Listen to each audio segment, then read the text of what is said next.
Ridin Durty Radio Show. Yours truly, Big XL. And Boss Lady Bird. My boy. My guy. My guy. My God. That's my new thing. Anytime you say your name now. What up, Bird? Not much. How you been? Bird, I'm going to be very honest.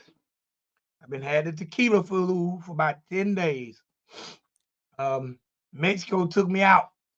Took me out. Well, I was drinking. Shout out to my family in Mexico. They are the bomb. I will see y'all in August for my birthday. We're gonna do it all over again. In Mexico, did you know Coca-Cola made tequila? in Mexico? No, I didn't know that. Me neither. They don't. They just go down the street and come back with a gallon jug of something in a Coca-Cola bottle. So they got tequila on tap, huh? Hey man, I don't know. My nephew left, went down the street, came back with a liter Coca-Cola, but it was clear. I was like, damn, y'all got clear Coke? It was tequila or moonshine or both. And Yeah. from that, I chilled with my cousin Juan, Don, Julio, and then I got on his nephew, um, Jose Cuervo, and then I got on the King Patron. Damn. And Bird, by 4:30 p.m., I got me a haircut, and by 4:30 p.m., I don't remember anything else. Well, sounds like So you had a damn good time. yeah, but I didn't mean on bringing it back to America for 10 days. And No. I don't know if I can say this on YouTube, but I have been praying for 10 days. All I want is to be solid. Yeah. I feel you. I catch your drift. Man, Imodium AD ain't nothing. Forget it. It don't work when you got the tequila flu. Bless it. All right, Bird. So I sent you a movie. So You did. that's something that I had always wanted to do. I kind of tricked you. I tricked you with departments. And I was like, I love doing movie reviews, but Oh, I want to do I enjoyed it. I enjoyed it as well. I think it's definitely something we should do more often. so I actually wanted to start a series, movie reviews, but I only wanted to review movies off of Tubi. Like the movies that people don't review. You know what I'm saying? Anybody can review the Terminator or Fast and Furious, but I wanted to do reviews of movies that people don't review and possibly hit that algorithm or possibly affect whether people see it or not. So I was like, you know what? I'm going to send this movie to Boss Lady Bird, have her watch it, and we're going to get into it. So that's why we are here today. Let's do it. The name of the movie is Jinxz. Official horror movie is the title. Okay. The first thing I want to say is this. I wasn't sure about the spelling because it was spelled Jinxz. So I assume Yeah. I'm pronouncing I'm assuming I'm pronouncing that right by calling it Jinx.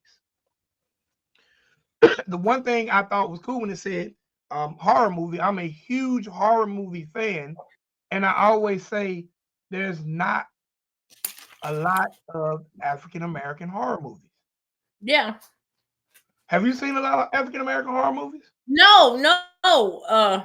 No. I didn't think that was really something that was in the culture, I guess I would say. Well, you know why, right? Because when you watch, I've watched uh people watch movies and they always make fun of like how white people go toward the noise when they should Yes, turn and run away. yes, yes. True fact, true fact, true fact.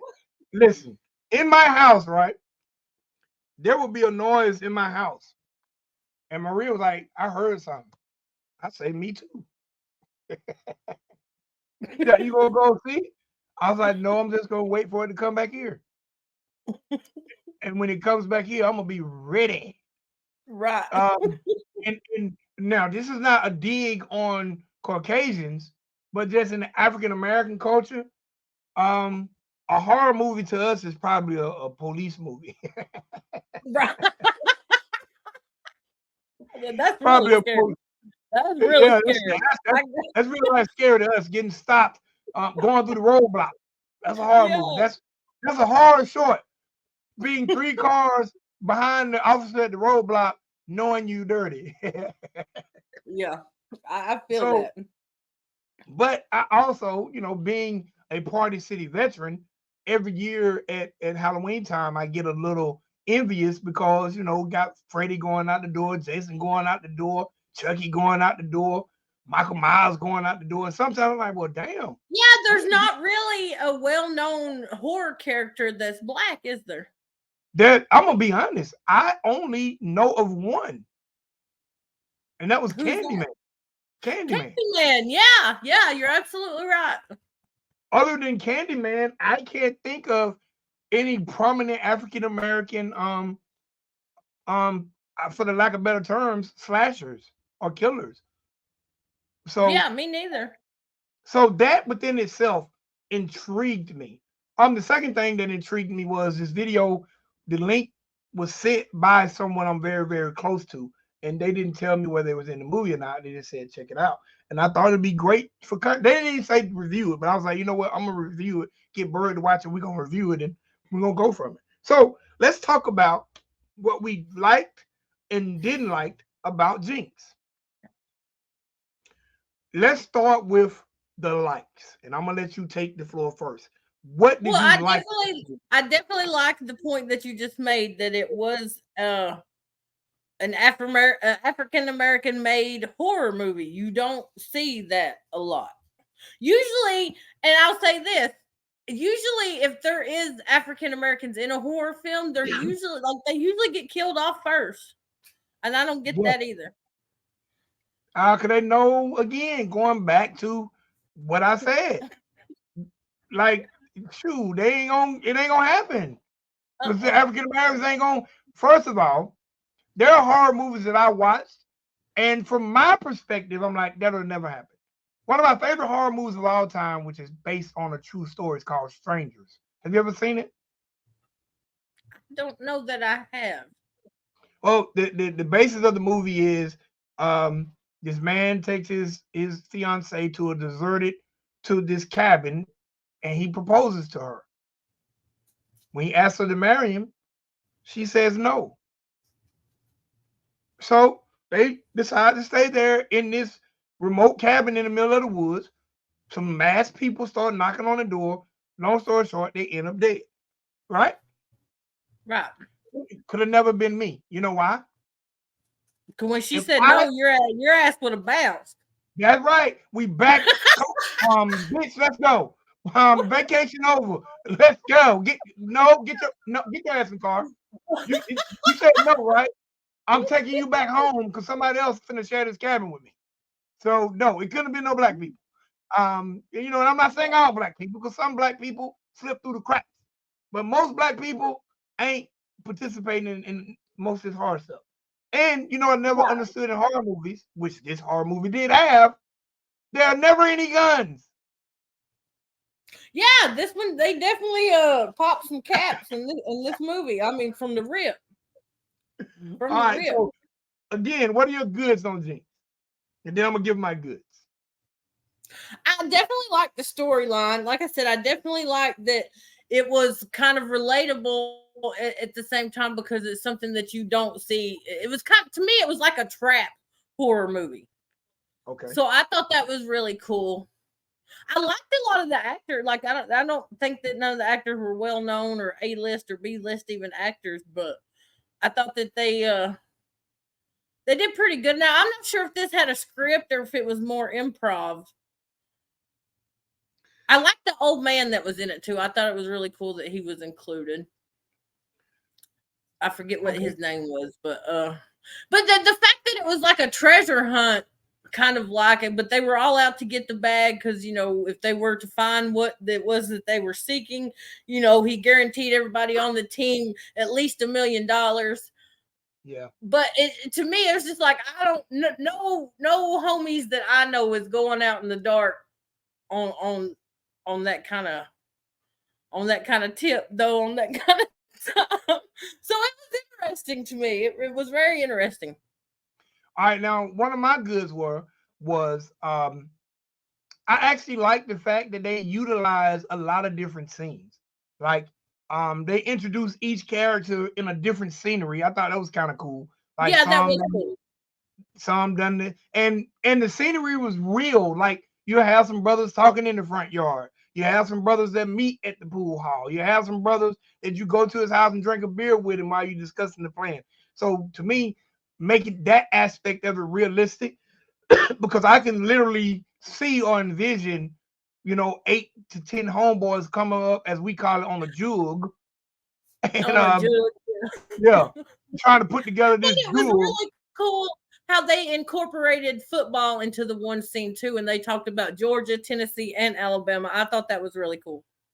Yeah, that was dope. Having the elements of these guys, some of these guys, you know, just got out of prison, so they need this money. The old man I thought was actually he was like my favorite character too.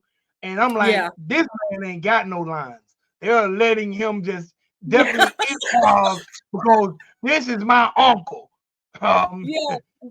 and my favorite dialogue in the entire movie was when he was like, "Unc, did you have some ladies over here last night?" I thought that was an answer I've heard a million times in my life in talking with older guys when they talk about having girls at their house. Because a lot of these old guys, they be on some straight sweet and low daddy. We ain't gonna call them sugar daddies. They sweet and low Yeah. daddies. So I ain't had nobody over here, nephew. I ain't had nobody over here last night, but night before last, ooh, nephew went ham. Shawty came over here, and she, went over here. Now the average person who watches this movie, they probably would need a translator because if you're not familiar with Atlanta slang, you're not That's going to it. understand. You're not going to understand some of the movie. I actually thought that was really cool. I was gonna say that was one of my most favorite parts about it. And I'm like, ain't no way. And I agree with you. I feel like this movie could not have had a script.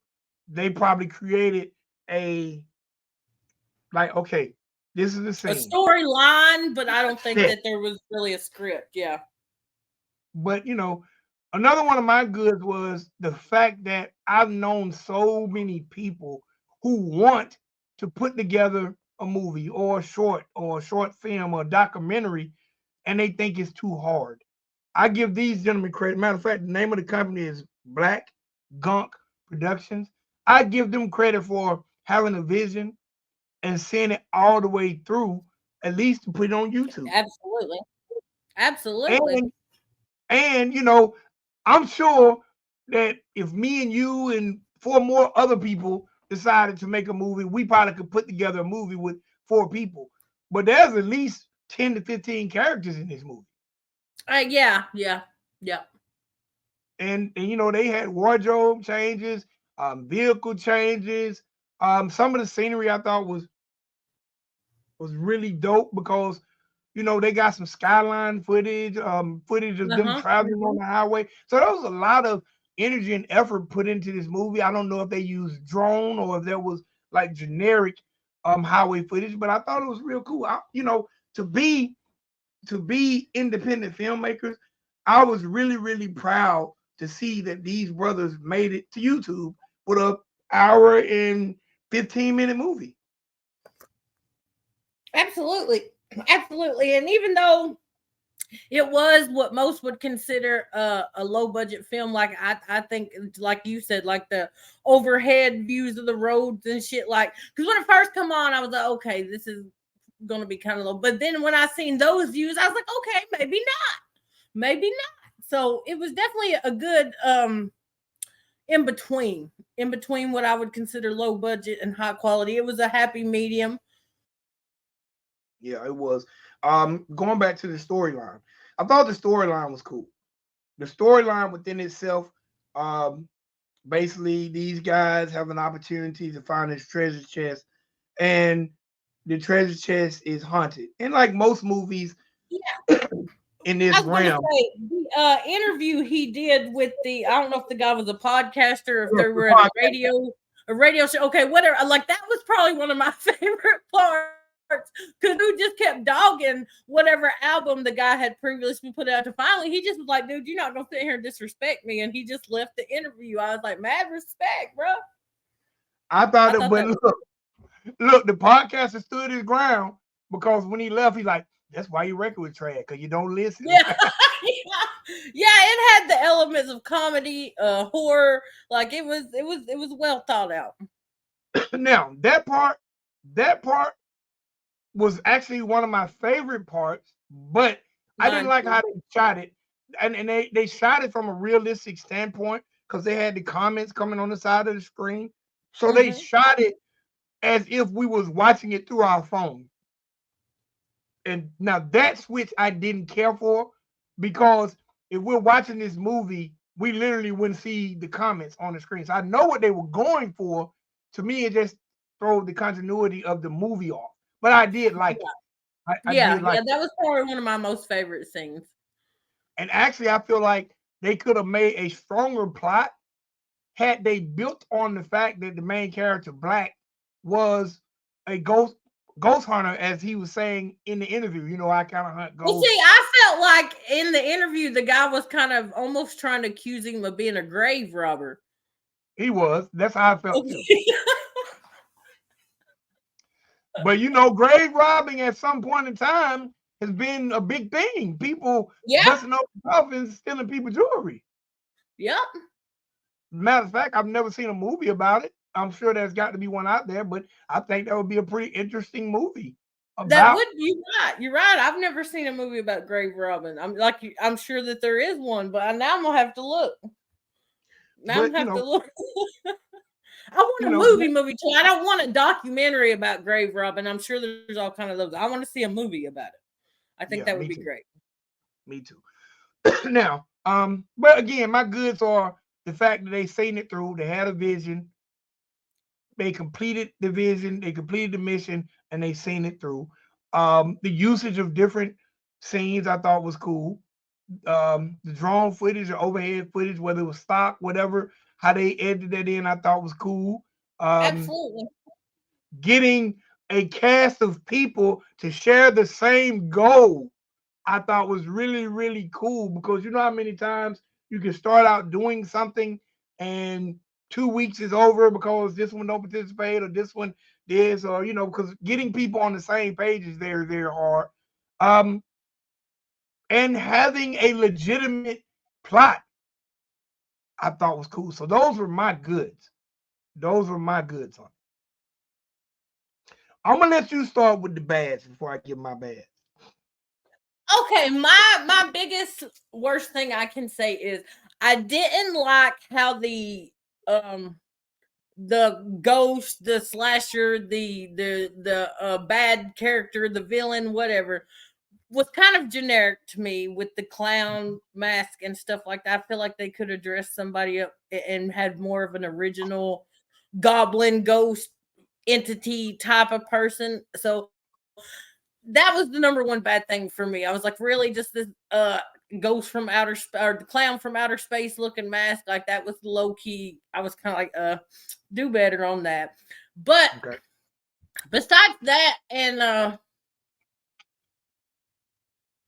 that's probably the worst thing I could say about it is So I I didn't have appreciation for the kind of cliche bad guy yeah. without giving out too much spoilers. Yeah, I don't want to spoil it for nobody.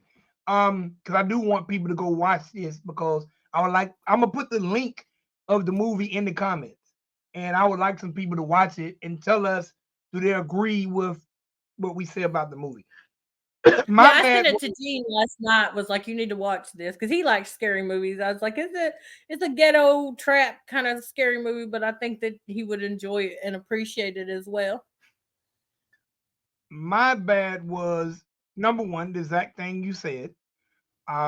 this generic killer, um, ghost slash serial.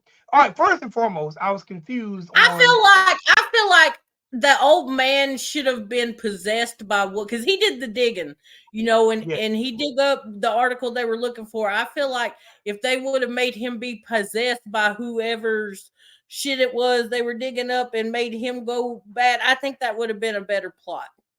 all right, my thing was okay. It was a very generic villain, and they gave us no origin to the villain. Absolutely. That's why I said I think it would have been better if they would have maybe told us more about the person's jewels that were buried. I mean, I know he kind of explained why he was going to look for what he was looking for and the story behind it. But I believe if they would have, yeah, told more about the persons who it originally belonged to and had that entity possess the old man who actually did the digging up, I think that would have made for a better villain or whatever than the generic clown. Another part that was my bad. I thought this movie was like an hour and 15 minutes long. I feel Hmm. like they could have done it in an hour. I Yeah, felt there like was there a was lot of kind of repetitive scenes of meeting out in the woods and, and shit like that. it was way too much dialogue. Yeah, Way too much dialogue. Way too much dialogue to the point where it was so much dialogue. I shouldn't have had so many unanswered questions by the time I got to the end. absolutely. I Because agree with all that. I'm like all the talking they did. Damn it, they could at least answer these three things. Um, Who, and what, why, and where? Yep. yes, yes. Look, I still don't know if they was in Atlanta or not. So that's the Well, yeah, I was where. going to ask you that too. Was it based in Atlanta? I was assuming, and I got that and that assumption from their dialogue and the way they spoke, because I kind of am infatuated with the Atlanta language. How I feel like y'all have your own dialogue, and I'm obsessed with it. But that's how what made me think that, and the talking about the football teams and stuff made me assume and believe that it was based in Atlanta or somewhere very close by. Yeah, I felt that, and based on the person that sent it to me, who's actually in the movie, and I'm gonna shout him out at the end. Um, that that made me feel like it was in Atlanta too, because they shot that scene in his office. So I know that was at least filmed in Atlanta. But I'm gonna be honest, I didn't recognize any other scenery, even the overhead footage. I'm like, I don't know if that's an Atlanta highway. Like I never seen an Atlanta sign or any major Yeah, yeah, that didn't look like 85 South to me. or 75 South or Or 138 75, yeah. or Yeah. 678. So or 285. And I don't So think it got no mountains like that because it looked like kind of a mountainous area. I don't think yeah, they got none of that down there in Georgia too. But maybe it was Stone Mountain. I don't know. I was thinking maybe it was shot in Georgia, like North Georgia, like going towards Tennessee. Or Like Chattanooga. Yeah, going you towards, could be right. You could be Blue right. Ridge. Blue So, Ridge, yep. but so too much dialogue. I felt like it was a little too long. I would have been cool with it being 55 to 60 minutes. Um, I don't like having that many questions at the end of a movie, especially if it's not a lead up to a second part. And I don't really see it being a second part. And this is going to kind of be a spoiler. The fact that the killer, I don't know what happened to him. Yeah, I was like, I wondered the same thing. I wondered the same thing. Absolutely. Like, did he disappear? Did they catch? And this is my last thing, and this is kind of a spoiler too. So I'm assuming the killer is a spirit, right? That's what I got out of it. Okay. And I don't feel like the name of the film fit what Yes, the storyline either. Like I didn't get why they named it that. right, right. I'm assuming once I start to watch it, and I'm one of those guys. I love watching movies. I love watching. I might enter. I would love to be a movie reviewer. Like that's probably what my channel should have been because I love watching movies. I watch at least 2 movies a week. So for me, I'm watching the entire thing. So once because they let us know at the very beginning, within the first 5 minutes of the movie, what the movie is about. It's about this treasure Yeah. chest. They gotta find it. So I immediately, I'm one of those kind of people who be trying to guess what's gonna happen. So I'm thinking, okay, they're gonna be looking for this treasure chest, and it must gonna be haunted. Okay, cool. But I don't really understand where a haunted treasure chest had to do with what they talked about. Because Jinx made me think they got the treasure chest, and maybe they're gonna have this stroke of bad luck. Right, right. That's what Like I thought too. And it's like I'm still unsure, did was everybody killed or just one or two people? that's another thing for me. The body count didn't really add up when you base it on the Mm-mm. very, very end. It's just again, salute to these guys, but the bad was once I finished and I gave you an hour and 15 minutes of my time, I had way too many questions. Absolutely. I definitely salute these guys for getting together and doing what they did and seeing the project through and even having the vision. I appreciate the vision, but I feel like, yeah, they could have followed through with their storyline a little better. All right. So everybody, like I said, I'm gonna put the link to the movie in the description. This is an absolutely free movie. I advise you guys who are watching the show to please check it out. And in the comments, let us know your opinion of the movie. You're good, you're bad, you're ugly, how you felt about it. Or let us know, is this something you think you could have done? Or have you ever wanted to produce a movie? And maybe these guys will provide some form of inspiration for you because if it does nothing else, it should provide inspiration. And like I said, me and you both Absolutely. Like agree. I'm so ready to dress Gene up and put him in a horror flick now. I think he would have been a great villain. Look, you know what I thought about when I watched this? I was like, I'm gonna send this to Bird. I was like, man, What's I wonder could Bird write a script and me, her, Gene, we get a bunch of more people and we create a sitcom on the internet, but we never actually meet. Like, could we create a sitcom, a weekly show, and we got characters? Now I'm I probably giving think away a you million dollar totally idea to could. somebody. Like, I'm saying just get a cast of people who rock with all of us and say, hey, we're gonna do a sitcom. And every week, we follow a strip and whatever the case may be. I've never seen it done online. I've heard of people doing like there was a podcast and I can't think of the name of it. They didn't do a visual, but it was a voiceover. But it was like a 6 episode podcast, but it was a story. And each week they dropped a piece of it, and it was some known actors like Lorenz Tate. Um, I can't remember who else. I'm gonna look it up, but it was no video. It was just them talking and reading their parts. But if you followed along, it took you back in a nostalgic way to how when people had radio as opposed to television. Right, right.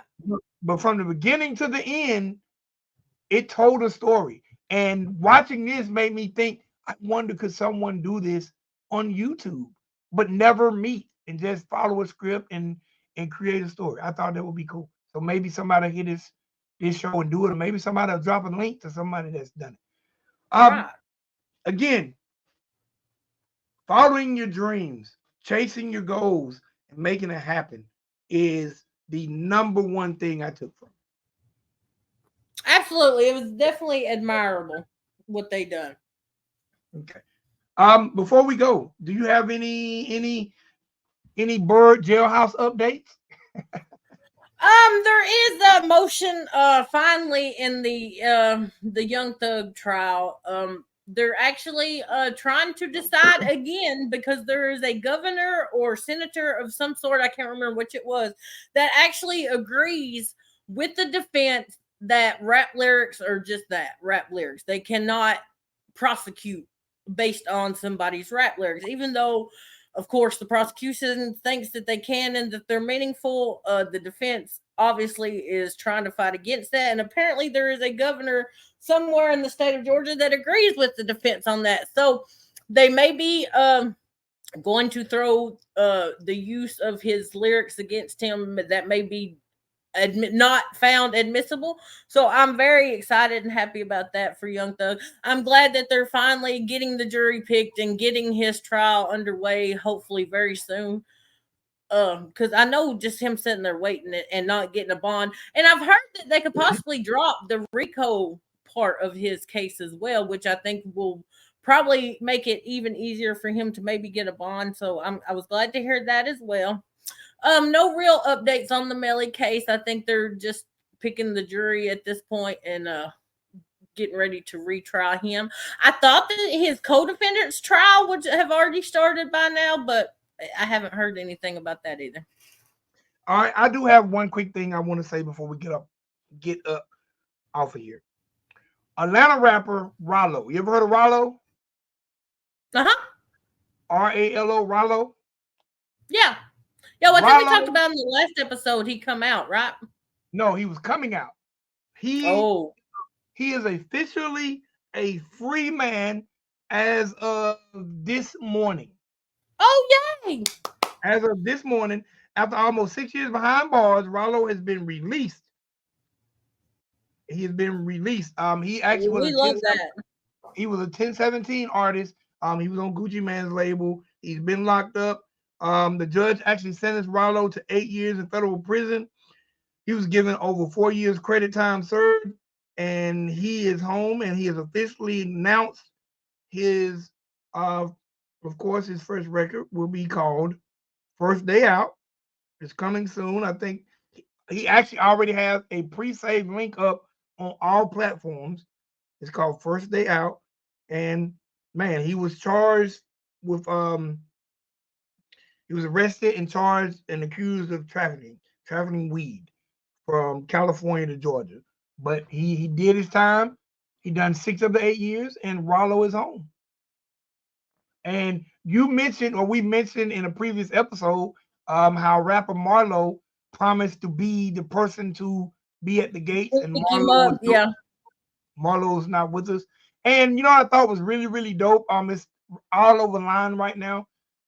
The man had a caravan of 7 to 17, I can't tell how many, black vehicles come to the prison and pick him up. He looked like amazing. Damn president. Yeah, that is amazing. Well, welcome home, Ralo. Ralo is at home. So if you're listening to this video, go pre-save First Day Out. That's going to be Ralo's first single. And man, look for Ralo to be everywhere, because I'm sure everybody with a podcast or a show who covers hip hop is going to want to put a microphone in Ralo's face. But he stood tall. Absolutely. He didn't tell on nobody. Matter of fact, YouTuber 1090 Jake tried to do some stuff and try to say he told, but he didn't tell. Everybody's come out and said he didn't tell. 10 toes down, and Ralo's home. So no more free Ralo. Now we can scream Ralo's free. Absolutely. All right, Bird, that's all I got for him. All righty, sir. Before you go, until next time. Hold on. How can these people find you? I can't let you run without letting these people know how to find you. You can find me on, you can find me on IG under Bird420. You can find me on YouTube, of course, under Boss Lady Bird. Any independent artist that you want your music listened to and played, possibly if it ain't slaw, on a stream, hit me up in my email, birdbuzz, BUZZ 85@gmail.com. Let me say this. I'm going to give Bird a job right now. If you're an artist out there, or if you're listening to this show and you know an artist and you want a good quality lyric video, y'all really need to be hollering at Bird, because Bird be doing some amazing things with these lyric videos. Like, I'm telling you, Bird, I be watching some of your stuff on the show, and I'm like, is this on YouTube? But it's just on your show. So, yeah. So thank you. I appreciate that. If you're an artist out there, Bird bag needs to be big, and y'all need to be hollering at Bird to get your lyric video. She'll have your lyric video looking like a real video with moving parts and everything. All right, I everybody, before I appreciate go, that. And where can they find you at, Vic? on Instagram, Ridin Durty Radio. On X, Ridin Durty Radio. On TikTok, Ridin Durty Radio. On Facebook, Ridin Durty Radio. If you're an artist out there, make sure you get us your information. If you got new records dropping, if you got some juicy gossip on your favorite artist, whatever the case may be, holler at myself, holler at Bird. You can email me at bigvicxl@gmail.com. In the subject line, put Ridin Durty Radio, Ridin Durty Radio Show, whatever. And if you got some information on your favorite artist, put it in there. Me and Bird will do the research and we'll bring it to life on this show. And if you have a movie and you want me and Bird to talk about your movie, send us the link. We will review your movie. Me and Bird are like the ghetto Siskel and Ebert. Yeah. All right, Bird, till next time. All right, sir. Salute. All right. My guy. My guy. All right, Bird. Peace.